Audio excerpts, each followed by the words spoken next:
Hey guys, this is Allie with Allie Answers. I hope that you're having a fantastic day. If this is your first time watching one of my videos, then welcome. And if you've been here before and you've subscribed or ever commented or given me a thumbs up, I appreciate you because that is how more people will see these videos and we can do more good.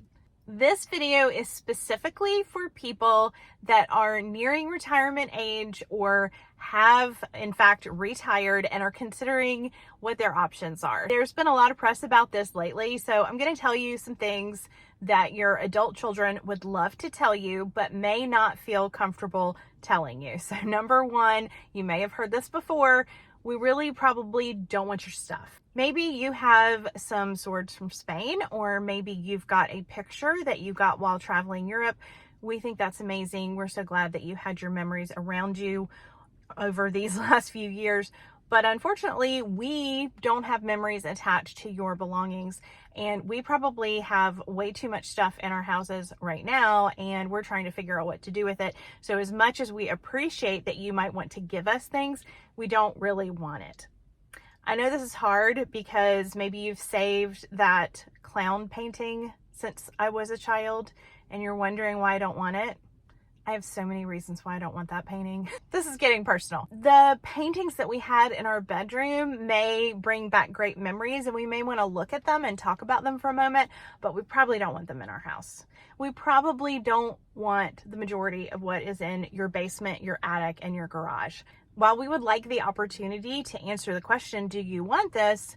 You can generally assume that the answer is going to be no, probably 97% of the time. Number two, if you live close to your family now, please, please, please, please, please, please do not move further away. You've experienced this with your parents, so I'm just going to state the obvious, but someone has to say it, and you know it's going to be me. Moving far away does not actually mean that your kids won't step up and won't be responsible.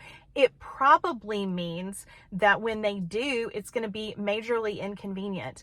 God forbid you end up in the hospital, you have to go through rehab, maybe you need assisted living, maybe you have a major health crisis, and maybe your daughter who's a single mom is going to have to drive 6 hours to take care of the situation. Just saying.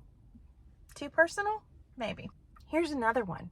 Number three, if you're a senior, it makes no sense for you to move into the mountains. Now, let me explain why.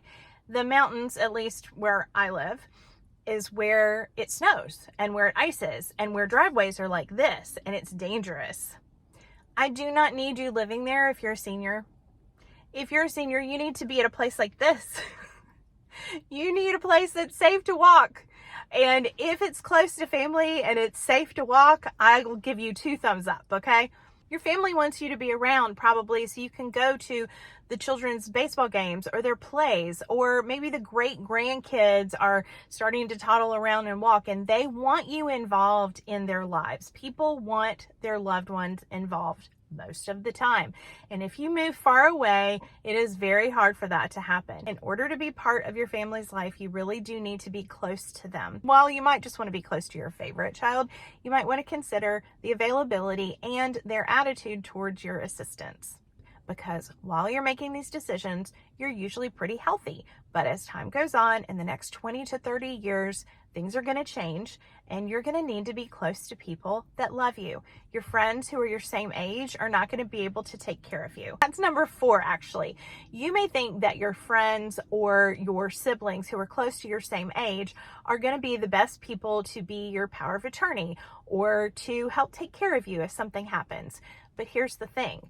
If they're about the same age as you, things are happening in their life, in their bodies, about the same time that it's happening in yours. Not saying that's always true, but it's often true. Maybe your brother would make a great power of attorney when you guys were in your 30s, but now that you're in your 80s, perhaps he's taking care of his wife or his grandchildren, or maybe he's involved in volunteer work. Maybe he's traveling the world. It's a good idea to have a power of attorney who is someone younger than you. I know you don't want to hear this. I'm sorry.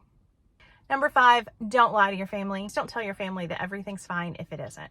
If you have a medical crisis and your family knows nothing about what's going on with you, they don't know your family history, they don't know your personal history, they don't know that you struggled with this, that, or the other, they cannot advocate for you. If you don't want your family to advocate for you, or you don't feel like they will do a good job, or you don't have a family to advocate for you, then it is time, as a person who is at retirement age, to start to put things in place so that someone can step up and speak for you. And while you may have people that are your age that can do this for you, please consider second, third, and fourth choices that are people that are younger. I see sometimes in my business where it's time to activate that power of attorney, and guess what? The first choice has now passed away, and sometimes the second choice is unavailable, either can't do it or won't do it. So you need several options for people that are going to step in. And by the way, your friends, they may love you desperately, but if you start needing them too much, guess what?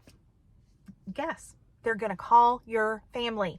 That is right. I see it all the time where people of a certain age think that their friends are going to take care of them if something happens. But the truth is that people that are your age probably have the same problems that you do, and it isn't safe for them to transfer you. Maybe they don't have the energy to create extra meals for you, but you know what they will do?